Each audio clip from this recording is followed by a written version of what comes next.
O nível de confiança, segundo o Instituto, é de 95%. Então tá aqui essa pesquisa, a margem de erro é de 2 pontos percentuais para mais ou para menos dessa pesquisa IPEC, Josias. As pesquisas presenciais, elas costumam ser consideradas pelos estatísticos mais confiáveis, né?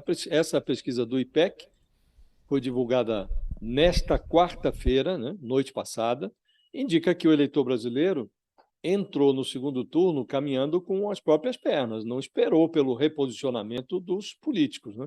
Em votos válidos, excluídos os brancos e os nulos, o Lula obteve aí uma vantagem de 10 pontos, como a gente viu, em 55% a 45% atribuídos ao Bolsonaro.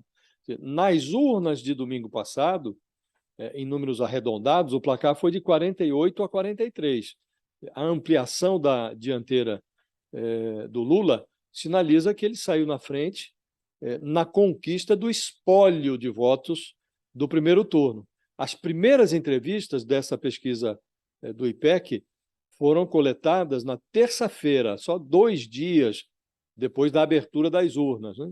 A coleta dos dados foi concluída na própria quarta-feira, no mesmo dia em que a pesquisa foi divulgada. Significa dizer que o Lula, por essa pesquisa, herdou já a parte expressiva do eleitorado da Simone Tebet e do Ciro Gomes, antes mesmo da divulgação do testamento das candidaturas mortas.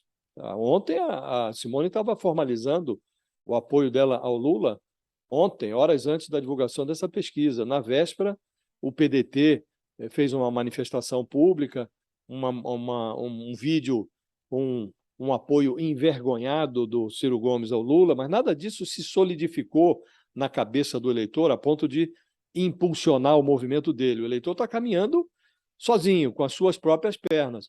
Essa pesquisa mostra uma taxa de rejeição do Bolsonaro alta, de 50%, maior do que a do Lula, que é de 40%, e quando questionado sobre a hipótese de trocar de candidato, 92%, se não me engano, dos entrevistados disseram ter absoluta certeza do voto, e só 8% declaram que não excluem a hipótese de virar a casaca ainda. Então, por esses dados, o Lula inicia o segundo turno como um franco favorito.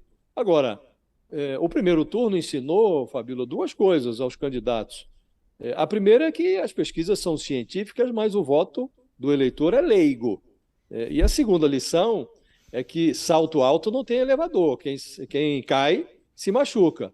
Então, há pouco mais de 3 semanas aí do dia da eleição, que vai promover esse tirateima entre o Lula e o Bolsonaro, a pesquisa serve para apontar a tendência e para animar essa nova cruzada anticientífica aí do bolsonarismo, né? Na sua live de ontem, como a gente já mencionou, o Bolsonaro chamou de escândalo das pesquisas essas variações que distanciaram as urnas das sondagens eleitorais feitas na véspera. Então, tomando com todo cuidado os dados da pesquisa, nós estamos diante de um quadro de favoritismo do Lula.